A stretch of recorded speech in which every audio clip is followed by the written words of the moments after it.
Bonjour à tous et à toutes, ici Pharos Edius, on se retrouve pour une petite vidéo. Alors de nouveau, c'est des vidéos, c'est mes vidéos un peu classiques que pas beaucoup de gens vont regarder sûrement.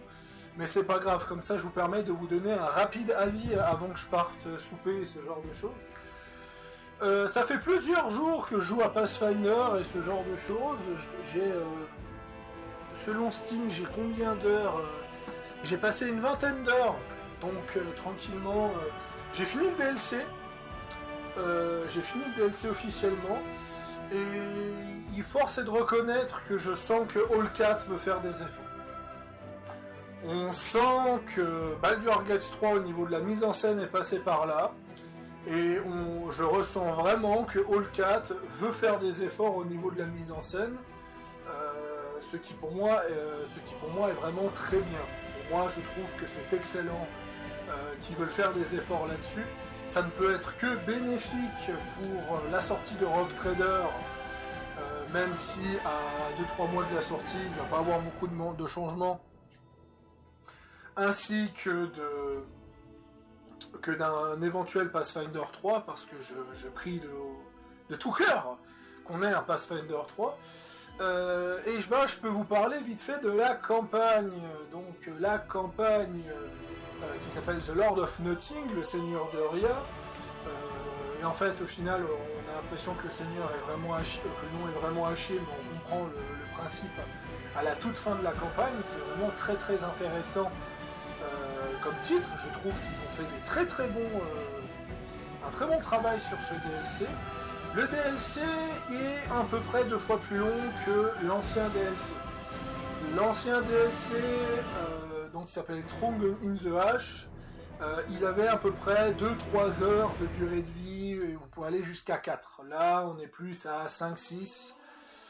Si vous exploitez tout, que vous explorez les énigmes et autres, vous arrivez à 7-8, je pense. Moi personnellement j'en ai pris 3-4, mais je joue en mode histoire, et j'ai pas beaucoup fait de quêtes secondaires.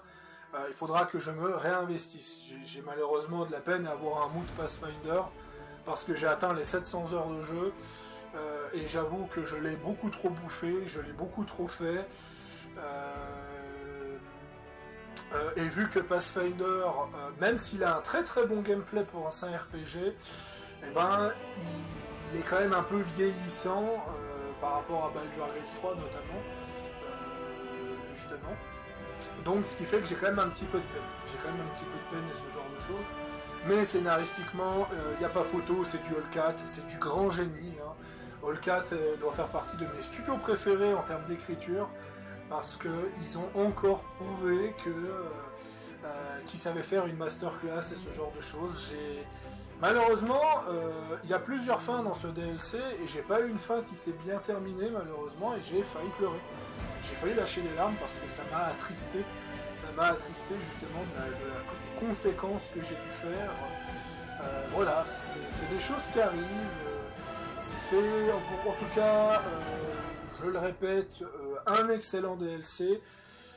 Qu'est-ce qu'il apporte lui-même? Il apporte un système de cristal de givre qui va vous donner des capacités mythiques qui sont pas aussi pétées que celui du commandant, mais qui va vous permettre de donner une petite variété à votre gameplay, justement. Notez que pour ceux que ça intéresse, les pouvoirs du cristal sont débloquables via la Toybox de Pathfinder. Ça veut dire que si vous voulez, genre par exemple, refaire votre personnage du DLC en tant que mercenaire, eh ben, ce sera possible avec la Toybox. Donc c'est quand même très cool que les mecs de Toybox ont réussi à récupérer ça. Il y a une nouvelle race qui n'est pas jouable, et une nouvelle classe, enfin sous-classe qui n'est pas jouable, qui est donc Android, et la sous-classe c'est le compagnon numérien, qui est une sous-classe de Bard qui utilise de l'intelligence. Personnellement, je trouve que c'était une très bonne idée, et ça prouve de nouveau à quel point Allcat veut créer quelque chose d'unique. Parce que finalement, le personnage de Penta, donc l'android qui a justement été teasé par les devs et ce genre de choses, est très très intéressante.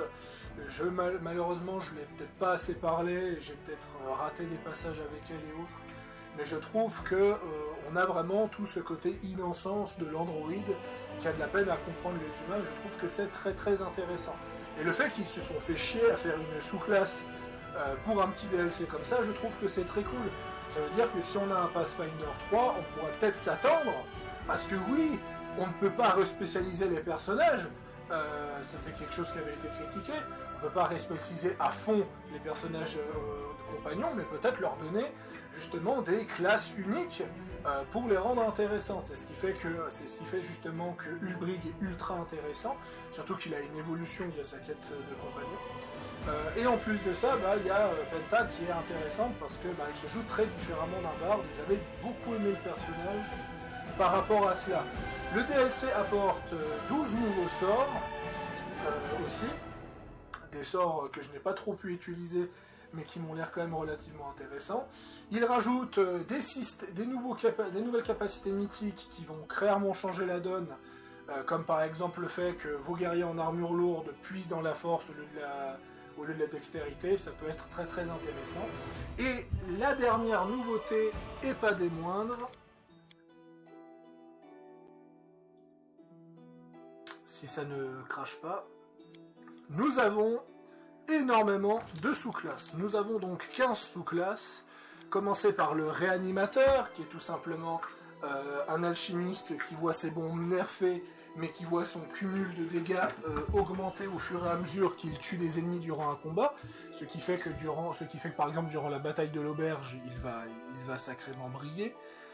Nous avons, rien pour l'arcaniste, pour le barbare, nous avons le dévoreur de chair, qui est tout simplement un barbare qui se nourrit de cadavres et qui obtient des bonus par rapport à ces cadavres.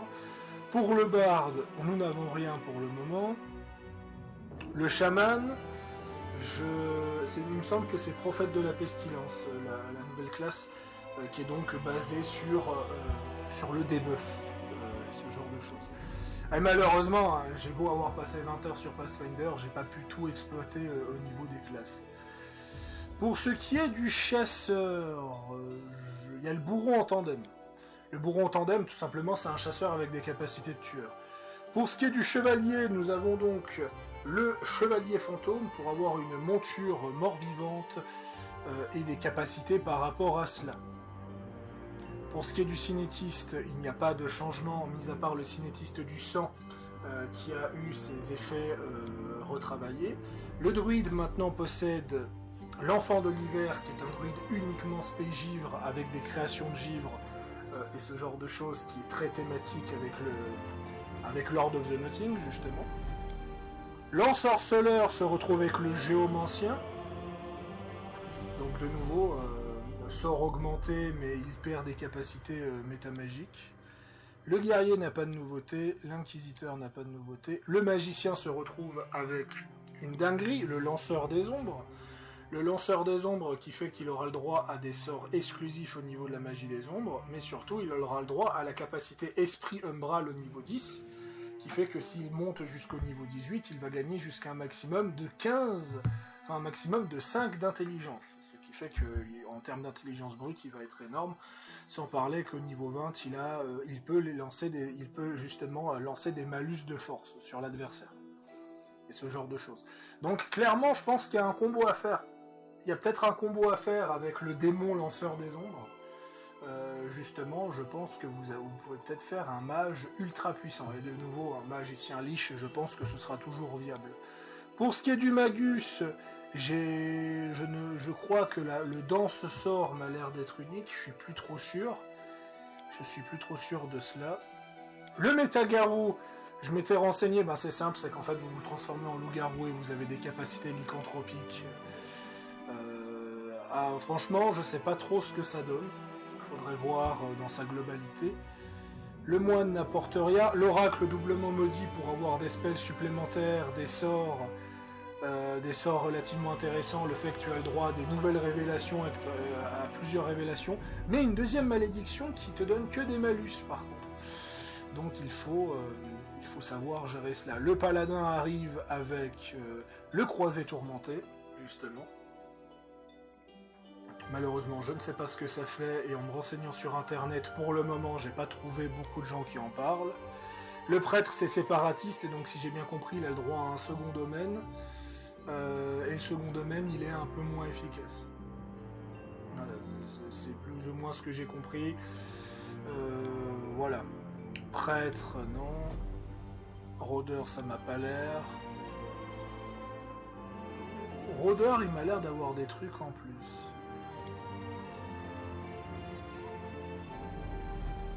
Rôdeur des ombres, j'ai pas le souvenir de son existence.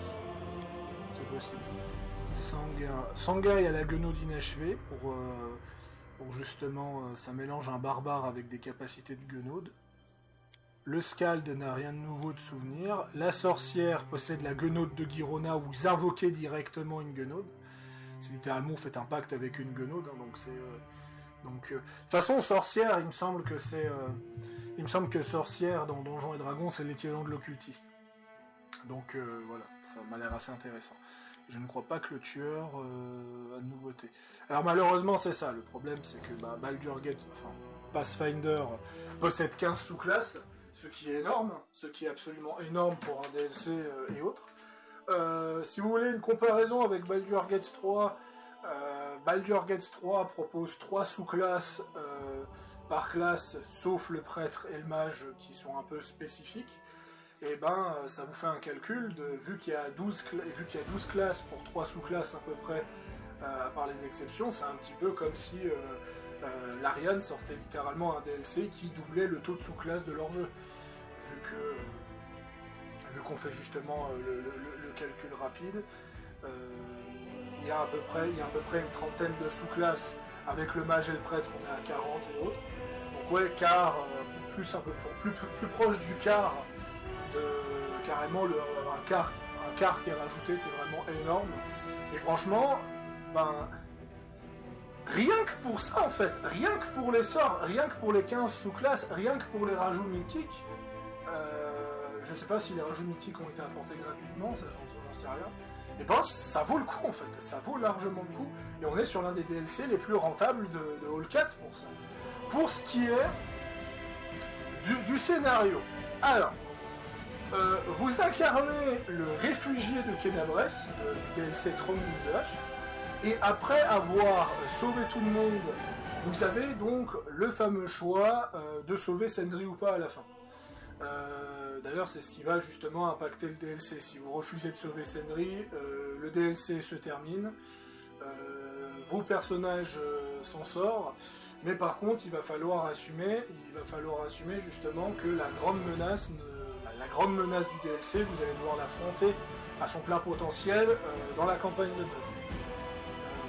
Mais si vous décidez de sauver Sendri, vous vous retrouvez dans une espèce de quête qui consistera donc à affaiblir grandement le seigneur Sitour pour l'empêcher de se réveiller, et ce genre de choses. Et ça va demander de faire des choix cruciaux, d'aider des populations, de faire des pactes avec des entités et autres, pour pouvoir justement le neutraliser. Et donc utiliser les cristaux d'âme de Sitour pour obtenir des pouvoirs, mais attention, parce que consommer trop de cristaux pourrait avoir des conséquences très graves, qui pourraient peut-être même aller jusqu'à mener à votre mort. Voilà. Donc c'est tout, c'est absolument tout.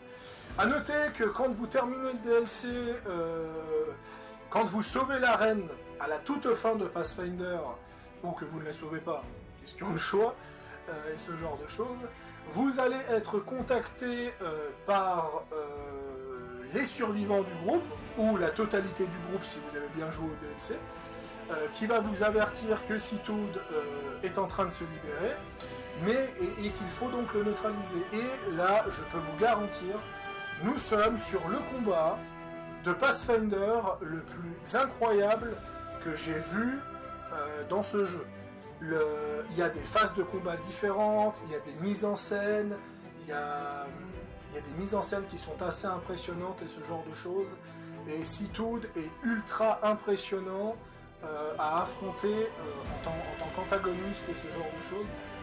Personnellement, il m'a beaucoup plus impressionné que la grande majorité des boss de Kingmaker, Vras et Baldur's Gate 3 réunis. et je dirais même plus impressionnés que ceux de Dragon Age aussi. Je pense qu'il n'y a pas beaucoup de jeux vidéo qui a réussi à autant m'impressionner au niveau des boss en fait. Parce qu'on a quand même ce sentiment, qu'on est tout petit face à Sitoud, et que il m'en a fallu d'un cheveu pour le battre, mais j'étais très très mal build. Toujours comique de se dire que j'ai 700 heures sur Pathfinder, et que je ne sais toujours pas faire le mode normal. Là où Baldur's Gate 3, je suis capable de faire la difficulté max sans réelle difficulté, même si des coquilles peuvent arriver, comme vous le savez si vous regardez mon Let's Play. Allez, la récompense est d'ailleurs très sympa, et ce genre de choses. Franchement, le DLC est très bon pour 13 balles, 6 à 7 heures de contenu, plus 15 sous-classes, plus 12 sorts, plus une dizaine de mythiques. Ça vaut son prix. Clairement, ça vaut son prix. On va pas chipoter.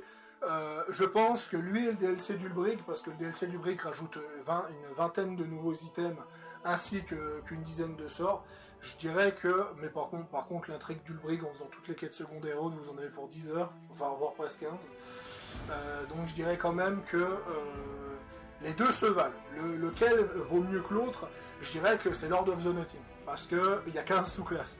C'est vraiment, vous retirez les sous-classes, je dirais que Ulbrig est largement meilleur, mais par contre avec les sous-classes, il n'y a pas à débattre. Il n'y a pas à débattre sur la quantité à faire, vraiment impressionnant. Allez, à plus tout le monde, à la prochaine. En tout cas, ça va être triste parce qu'il y a de fortes chances que le 6e DLC soit le dernier. Et on va devoir dire au revoir à Pathfinder. Et je pense que c'est pour ça que je ne vais pas relancer de campagne. Je vais finir cette campagne parce que il me reste 3-4 quêtes et ce genre de choses.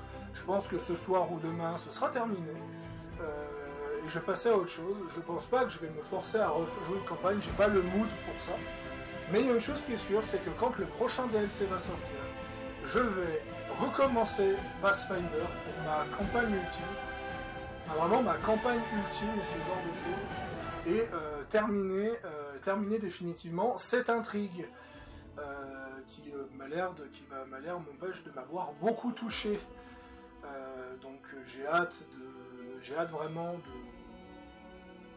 d'être à la fin de cette aventure, même si honnêtement je ne sais pas quelle classe je vais jouer, ni quelle voie mythique. Je sais quel perso je vais faire, mais je sais pas quelle classe je vais jouer, quelle voie mythique.